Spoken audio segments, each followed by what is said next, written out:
Hello বন্ধুরা, সম্পূর্ণ ভিন্নভাবে শেষ হলো পর্ণা সৃজনের গল্প।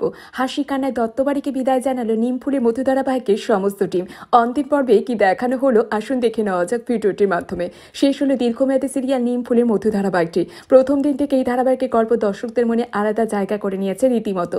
দিন যত গড়িয়েছে সৃজন, পর্ণা আর বাবুর মা কিংবা ধ্যাসতম জেঠু সবাই জন্য দর্শকদের ঘরের লোক হয়ে উঠেছিল।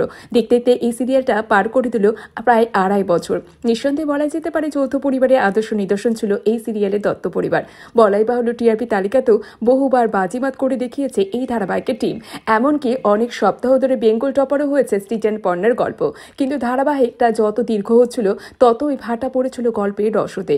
কিন্তু গল্পের শেষের দিকে আবারও বেশ চাঙ্গা হয়ে উঠেছিল দত্ত পরিবার। এই ধারাবাহিকের শেষ শুটিং হয়ে গেছে 28শে ফেব্রুয়ারি। গল্পের শেষ দিনে দেখা গেছে রনি থেকে মারতে গিয়ে হাতে নাতে শেষমেশ ধরা পড়েছে ঈশা। তুহিনা আগেই পর্ণাকে সমস্ত খবর জানিয়ে দিয়েছিল। গল্পের শেষে দেখা যায় পুলিশের হাতে গ্রেপ্তার হয়েছে ঈশা। ভালো সংস্পর্শে এসে অবশেষে খল মানসিকতার মানুষেরাও ভালো হয়ে যায়। দত্ত পরিবার নিমফুলের মধুকে চোখের জলনায় নাচে গানে হাসিতে আনন্দে বিদায় জানিয়েছে শুটিং ফ্লোরকে।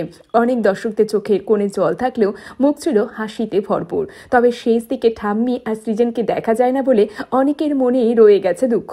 অবশেষে তেতো পেরিয়ে মিঠের হদিশ পেল দত্ত পরিবার। আপনাদের কাছে অন্তিম পর্বটি কেমন লেগেছে অবশ্যই কমেন্টে জানাতে ভুলবেন না। আর বিনোদন জগতের এরকম লেটেস্ট আপডেট নিউজ পেতে হলে অবশ্যই আমাদের চ্যানেলটির সাথে এইভাবে জুড়ে থাকুন, পাশে থাকুন। ধন্যবাদ।